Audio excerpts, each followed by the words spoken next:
तो इसमें क्या होता है, सबसे मेन होता है आपका वोकैब, वर्ड पावर। अगर आपका वर्ड पावर स्ट्रांग है तो आप निकाल सकते हैं एसएससी इंग्लिश सब्जेक्ट उसका।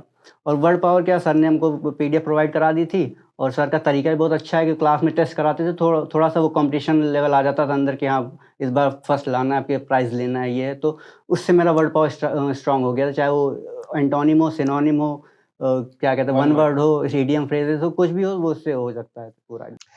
Hello everyone, this is Hemant sir on the official YouTube channel selection अड्डा, वेलकमिंग यू ऑल। वो कहते हैं ना कि मंजिलें मिल ही जाएंगी, भटकते ही सही, गुमराह तो वो हैं जो घर से निकले ही नहीं। एसएससी लाखों लोगों की धड़कन, एसएससी की तैयारी करना लाखों लोगों की चाहत, और एसएससी में सिलेक्ट होना एक स्वप्न के बराबर है। उसी सपने को साकार किया है आपके सिलेक्शन अड्डा के स्टूडेंट तरुण ने। क्या रहा, कैसा रहा, कैसी रही जर्नी और कैसी इस मंजिल को पार किया, आज जानते हैं उन्हीं से, उन्हीं की सफलता की कहानी। तो मैं शुरू करता हूं, ज्यादा टाइम ना लिए हुए बिना तरुण को ही मैं इंट्रोड्यूस करूंगा। तरुण, अपने बारे में कुछ आज सारे व्यूअर को बताएं, ताकि आज जितने लोग इस वीडियो को देखेंगे और भविष्य में जितने भी लोग देखने वाले हैं, उनको जो सपना वो पूरा करना चाहते हैं वो पूरा कर पाए और उनके लिए ये चीजें आसान हो पाए। मेरा नाम तरुण गुप्ता है, मैं रैवली से बिलोंग करता हूँ। रैवली में ही मेरा सब स्टार्टिंग में जो स्टडी वगैरह सब रैवली से ही हुई थी। तो वहीं पे मुझे सुनाई दिया था कि एसएससी कुछ होता है, क्योंकि 12th के बाद सीधे ही एसएससी के बारे में सुना, तो इधर उधर कहीं गया नहीं, तो सीधे एसएससी में ही मैंने वहाँ पे सर्च करना शुरू किया, कैसे एसएससी करना है, कैसे होता क्या है, एसएससी में होना क्या चाहिए, कैसे तैयारी होगी। तो ड्रीम वहीं से हुआ था कि एसएससी में जॉब लेनी है मुझे। तो उसी सिलसिले में मैं 1 जनवरी 2022 को मैं यहाँ इलाहाबाद आया। तो सबसे पहले जो मेरी कोचिंग थी वो सिलेक्शन अड्डा में ही थी। तो सबसे पहले मैं सिलेक्शन अड्डा आया, यहाँ पे पता चला कोचिंग के बारे में, तो फिर यहाँ पे मैंने कोचिंग ज्वाइन कर ली। फाइनली तरुण, अगर बात किया जाए आपके सिलेक्शन की, तो थोड़ा सा आज बहुत कुछ चीजें मैं पूछने वाला हूँ, आज बहुत सारे लोगों को हेल्प भी मिलने वाला है। तरुण, बात किया जाए आपके बैकग्राउंड की, तो 10+2 जो आपने क्वालिफाई किया है वो किस बोर्ड से किया? 10+2 मैंने आईसीएससी बोर्ड से किया था। आईसीएससी बोर्ड से मैं काफ़ी वो मैं सीधे सीधे आईसीएससी बोर्ड में गया था, तो थोड़ा टाइम लगा उसमें। लेकिन क्या क्या मानते हो कि मतलब क्या आप एक एवरेज स्टूडेंट थे कि शुरू से ही? एवरेज ही मान सकते हैं, मुझे एवरेज या बिलो एवरेज में देख सकते हैं। अच्छा, बिलो एवरेज ही मान सकते हैं। हाँ, तो क्योंकि मेरा 10th का जो रिजल्ट था वो बताने लायक नहीं था। कितना आया है बता दीजिए सारे लोग को। मेरे 53.5। अरे बाप रे बाप, 53.5%। यू कैन रियलाइज कि एक ऐसा person who has been shortlisted for SSC CHSL, और जिसको हम देख के एक ड्रीम बनाते हैं कि ना बहुत बैकग्राउंड अच्छा होगा, बहुत तेज होंगे, बहुत पढ़ने में तेज होंगे, लेकिन वो बच्चा भी सिलेक्ट होता है। तो competition is a different thing and I think academy is a different thing. Totally different है दोनों। अच्छा। एकेडमी अलग चीज़ है, कंपटीशन अलग चीज़ है। ये आप जब उस फील्ड में जाएंगे तो आपको पता चल जाएगा उस चीज़ के बारे में। अच्छा तरुण, क्या लगता है कि कंपटीशन में बोर्ड का कोई रोल होता है? अगर सीरियसली बताऊं तो कोई रोल नहीं होता। बोर्ड एक एकेडमिक बोर्ड, 10th आपने किया, 10+2 किया, उससे बोर्ड से कुछ लेना देना नहीं। एसएससी क्या होता है, एसएससी एक अलग चीज़ है, और जो एकेडमिक होता है वो एकदम अलग चीज़ है। एकेडमिक में क्या आपको बेसिक बताया जाता है, और जो एसएससी होती है, एसएससी की इंग्लिश बहुत डिफरेंट होती है, उससे एकेडमिक से हमें कुछ लेना देना नहीं है। एसएससी में जो इंग्लिश होती है वो उनको चाहिए कि हमें एक आप क्या कहते हैं, एक कर्मचारी चाहिए उनको, समझ लीजिए एक तरह से, उनको सिर्फ जॉब करवाना है। तो एकेडमिक एक अलग चीज़ है और एसएससी टोटली एकदम डिफरेंट है, उसका एकेडमिक से कोई लेना देना नहीं है एसएससी में, नथिंग। अच्छा तरुण, आ जाते हैं एसएससी पे, क्योंकि ये तो बोर्ड हो गया इनका। एसएससी में जो सिलेक्शन होता है ना, एसएससी में सिलेक्शन लेने के लिए क्या लगता है आपको, कितना समय होना चाहिए, कितना समय लगना चाहिए किसी भी स्टूडेंट को, चाहे वो एवरेज हो, चाहे बिलो एवरेज हो, या फिर टैलेंटेड की बात नहीं करता हूँ, दे आर एक्सेप्शनल पीपल, उनको साइड में रख देते हैं। एक नॉर्मल बच्चे की मैं बात करता हूँ, नॉर्मल बच्चे को एसएससी में सिलेक्ट होने के लिए लगभग कितना समय लग जाता है? एक्सेप्शनल की बात की तो एक्सेप्शनल तो हर फील्ड में होते हैं, तो वो तो अलग चीज़ हो गया। तो ऑनेस्टली मैं बताऊं तो अगर आपने एसएससी की तैयारी स्टार्ट कर ली है तो आपको 1-1.5 साल तो मान के ही चलना है। आपको 7-8 महीने लगेंगे सिर्फ कोर्स कंप्लीट करने में। उसके बाद आप जब एकदम परफेक्ट हो जाएंगे तो आपको 6-7 महीने उसको, आपको जो चीज़ पढ़ा है उसको रिवीजन करने में, उस चीज़ में परफेक्ट होने में आपको 6-7 महीने लगेंगे। तो आपको 1-1.5 साल मान के ही चलना रहेगा। मेरा भी 2022 में यहाँ आया था, तो 6 अगस्त 2023 को रिजल्ट आया, तो मान के 1 साल 8 महीने से 1 साल लगता है। 1 साल 8 महीने। अच्छा तरुण, फाइनली गवर्नमेंट ऑफिसर आप हो चुके हैं। अगर मैं कहूँ तो what is the reaction of your parents? घर वालों का क्या रिएक्शन है जब रिजल्ट मिला? रिजल्ट जब आया था तो क्योंकि इतना फेलियर हो चुका था मेरे पास, मैं रिजल्ट कोई आता था, प्री में आया तो मेंस में आया तो फाइनल से कट ऑफ से बाहर हो गया, तो मैं उतना जब फाइनल में भी आ गया इसमें तो उतना मैं ज़्यादा उसके हिसाब से नहीं था कि मुझे हुआ है नहीं हुआ है। तो मैंने घर में किसी को नहीं बताया था, किसी को मतलब से सिंगल पर्सन को नहीं बताया था। सिर्फ यहाँ पे रूम पे था तो मुझे, मैं और मेरा जो रूममेट था उसको पता था कि हाँ इसमें हुआ है।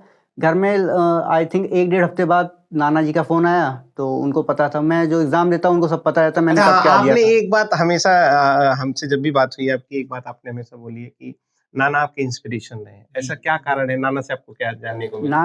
नाना जी इंस्पिरेशन, पहली चीज़ तो ये मैं उनको बचपन से देखता आ रहा हूँ। हाँ, बचपन से देखने का मतलब वो कैसे कोई भी not in field of education, any field, मैं उनको देखता आ रहा हूँ कि वो कैसे कोई भी जैसे प्रॉब्लम होती है, कोई आप देखते हैं कि डिमोटिवेशन हुआ है तो कैसे उस चीज़ से आप अपने आप को संभालते हैं, उसको कैसे उसके खिलाफ आपको खड़ा करना है, आपको कैसे तैयार होना है, वो सब चीज़ मैंने बचपन से सीखी हुई चीज़ें, मतलब और वो आपके, सब चीज़ें हाँ, मुझे सिखाई हुई गई हैं। आपके जीवन के रोल मॉडल आपके हाँ, नाना है। वो जब भी आपने कोई दो फेलियर राय नहीं देखा उसमें। हाँ, तो आपको नाना मुझसे ने ज़्यादा मेरा फेलियर और उससे जो मुझे बैड कॉन्सिक्वेंसेस होने हैं, उससे ज़्यादा नाना जी ने उसको बियर किया है। नाना जी। तो उन्होंने मुझे हमेशा समझाया कि जो फेलियर है इसको आप एक तरह से टीचर मान के चलिए उसको।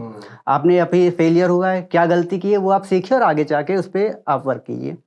प्यारे बच्चों, ये बहुत ही बड़ी बात है। कारण क्या है कि आ, हर एक इंसान फेलियर से सीखता है, लेकिन हर एक इंसान के जीवन में मैं हमेशा बोलता हूँ कि लाइफ के हर एक पड़ाव में हर एक हनुमान के पीछे एक जामुन जरूर खड़ा होता है। और इनके नाना ने वो रोल बहुत बखूबी निर्वाह किया है। जैसा ये बता रहे हैं कि आपके भी बीच में कोई ना कोई आपके जीवन में एक इंस्पिरेशन का कारण जरूर होगा जो आपके लाइफ में हमेशा आपको सपोर्ट करता है। जब भी आप फेलियर देखते हैं, जब भी आपका कुछ ऐसी चीजें हो रही हैं जो लाइफ में स्टक होने लगता है, तो they are many of the people who have been surrounded with you and they always just help you for grooming your career. So always blessing to those student, those supporters जो आपको इतना supports करते हैं। तो मतलब really hats off to you all guys. अगर बात करें तरुण की, ये तो आपका सपोर्ट हो गया, नाना जी का सपोर्ट रहा, और सारे आपके दोस्त भी कुछ ऐसे थे जो आपको सपोर्ट करते थे? दोस्त में क्या थे कि जो कोचिंग में जैसे दोस्त बने थे मेरे, तो मैंने बताया कैसे वो मोटिवेट करते थे, उनका तरीका दूसरा होता था मोटिवेट करने का, लेकिन मोटिवेशन वो आपको सबको बताइए कि कैसे तरीके होते थे। तो एक दोस्त है मेरा, कोचिंग में ही बना था वो, अभिजीत नाम है उसका। तो वो क्या स्टार्टिंग में ही आए थे तो साथ में बैठते थे, ऐसे वो बिहार का है मैं यूपी का हूँ, तो ऐसे साथ में बैठे थे तो गए कुछ दिन तो लगे मुझे उसकी भाषा समझने में क्या बोल रहा है क्या नहीं। तो जब बॉन्डिंग अच्छी हुई तो कोई भी चीज़ हुआ आपस में शेयर करने लगे कि हाँ कैसे आपने कैसे किया, कोई क्वेश्चन फंसता है तो आपस में उस पर क्वेरी करने लगते कि हाँ ये कैसे हुआ, डिस्कशन हुआ, कोई भी मैं मतलब उसमें टाइम नहीं होता सपोर्ट था। का तरीका उनका कैसे हुआ करता था? सपोर्ट का तरीका ऐसा था क्योंकि अभी एक मूवी आई थी, आपने देखा होगा 12th फेलियर करके, तो उसमें भी एक इंसान था, मैं भूल रहा हूँ, जो सपोर्ट किया था, क्या नाम था उनका?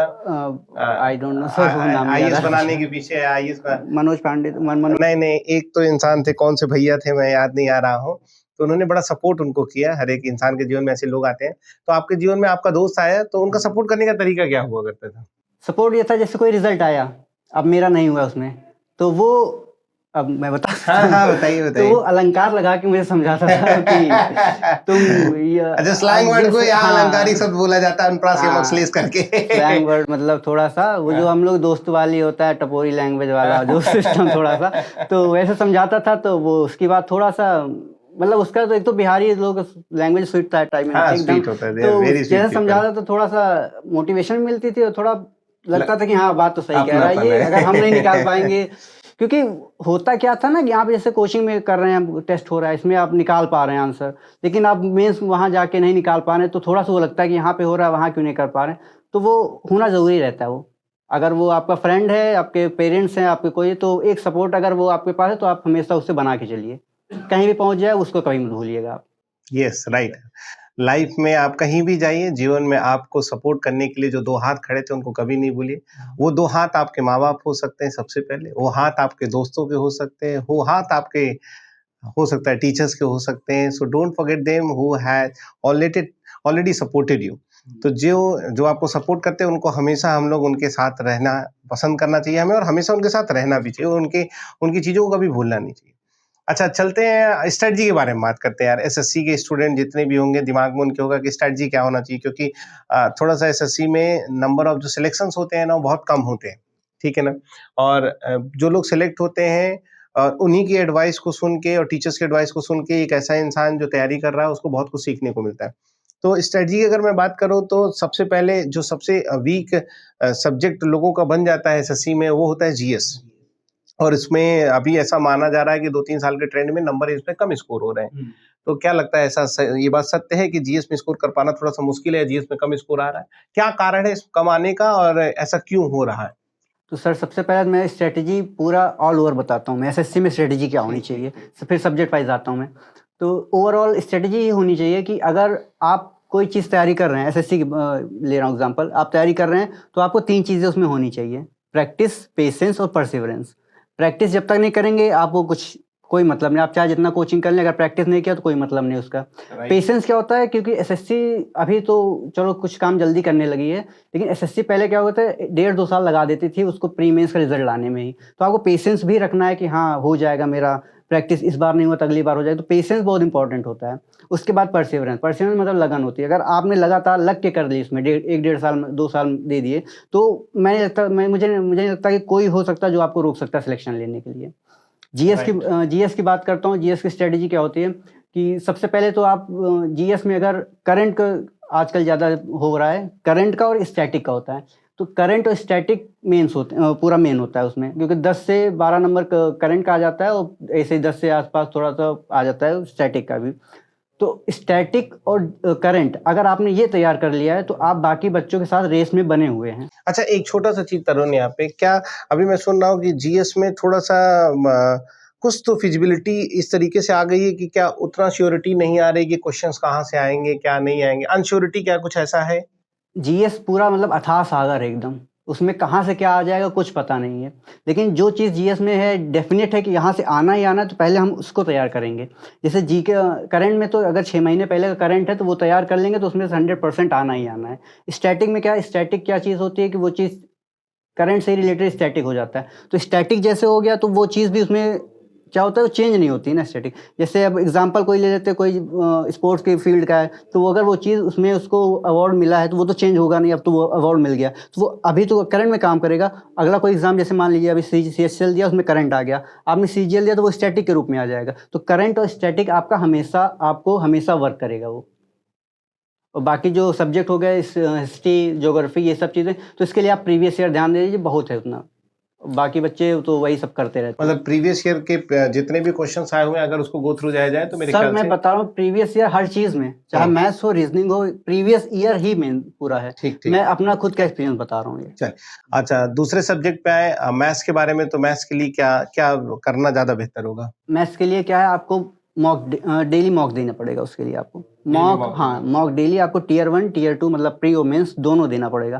तो दोनों देने का मतलब क्या होता है कि आपको प्री में भी क्वेश्चन आपको पता चल जाए किस लेवल का क्वेश्चन आता है प्री में, तो उस हिसाब से आप उससे अपना माइंड मेकअप करेंगे। टियर 2 आपने दिया तो उसमें पता चल जाएगा कि किस टाइप के क्वेश्चन आ रहे हैं, तो उस पर आप थोड़ा सा अपना जो बैलेंस होता है माइंड का वो आप कर सकते हैं कि हाँ प्री के बाद मेंस में ऐसा आना है। तो जैसे आपने प्री में थोड़ा मेहनत किया, आपको पता चल गया मेंस में ऐसे क्वेश्चन आ रहे हैं, तो वही मेहनत मैं प्री में मेंस के हिसाब से भी कर सकता हूँ।